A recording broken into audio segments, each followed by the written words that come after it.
রাহমাতুল্লাহি ওয়া বারাকাতুহু। আমরা সকলেই জানি আজকে এখানে উপস্থিত হওয়ার উদ্দেশ্য লক্ষ্য, পঞ্চগড়ের সবচেয়ে বড় সমস্যা যেটা আমরা ছোট থেকে দেখে আসছি, কাদিয়ানি কাদিয়ানি এই একটি স্লোগান যে তারা কাফের। আমাদের মুরব্বীরা পূর্ব থেকে কাদিয়ানিকে অমুসলিম ঘোষণা করার জন্য সংগ্রাম ও প্রতিবাদ সভা ইত্যাদি করে যাচ্ছে, কিন্তু এই বিষয়ে প্রশাসন কোনো গুরুত্ব দিচ্ছেন না। আমাদের পঞ্চগড়ে গত 23 সালে এই কাদিয়ানির বিষয় নিয়ে আমাদের শ্রমজীবী যারা রয়েছেন, আমাদের আল্লাহ তরফ থেকে একটা না একটা ব্যবস্থা পঞ্চগড়ের আমাদের আমরা রাত্রে বাড়িতে থাকতে পারি নাই, আমাদের বাড়িতে খাবার জোটে নাই, আমাদের ওলামা একটা পঞ্চগড় থেকে বাইরে দিয়ে থাকতে হয়েছে। কিন্তু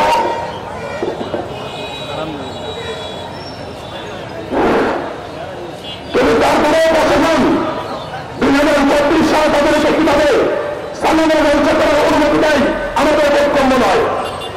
এবারও কিন্তু চাই দেশের ঘটনা আবার পুনরাবৃত্তি হোক। এবার যদি তারা আবার সমাবেশের অনুমতি বন্ধ বাড়িতে দেয়, আমাদের পরিসংখ্যান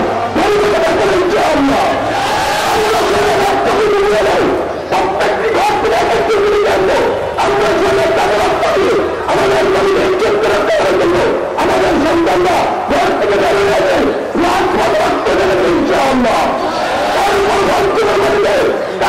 কোনো কাজগুলো বন্ধ করতে হবে ইনশাআল্লাহ। আমরা প্রশাসনকে অনুরোধ করবো, আমাদের মিথ্যাকে মামলা দেওয়া হচ্ছে, আমাদের সহযোগী আমাদের কর্মী আজকের এই সম্মেলনে তারা 20-এর অধিক সংগঠন এর সমর্থন করেছে।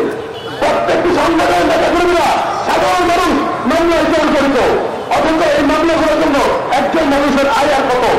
এমন লোক রয়েছে যার 7 থেকে 10টা মামলা তার নামে রয়েছে, সে যদি প্রতিদিন হাজিরা দিতে যায়, এক একজনের প্রতিদিন 500 টাকায় খরচ হলো, মাসে তার 3000-4000 টাকা খরচ হয়, তার ইনকাম কত টাকা?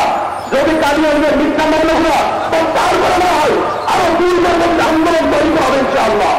প্রয়োজন আমরা রাস্তা দিতে আসবো, প্রয়োজনে পঞ্চগড়ে প্রত্যেকটি ঘর থেকে সন্তানরা রাস্তায় বের হয়ে আসবে, পুরো বাংলাদেশের মানুষ একত্রিত হলে আমরা আন্দোলন করবো ইনশাআল্লাহ।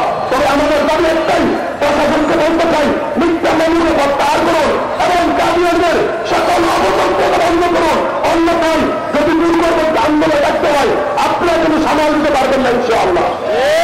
আপনাদেরকে আবারও সতর্ক করতে চাই, পঞ্চগড়ের মানুষকে 2023 সালের আবার সেই পূর্ববর্তী ঘটনাকে আপনারা জাগ্রত করবেন না, যদি করেন এরপর ভাই পঞ্চগড় দিবেন না, প্রশাসনকে বহন করতে হবে। আমরা সকলে আমরা একত্রিত হয়ে কাজ করবো ইনশাআল্লাহ। আসসালামু আলাইকুম।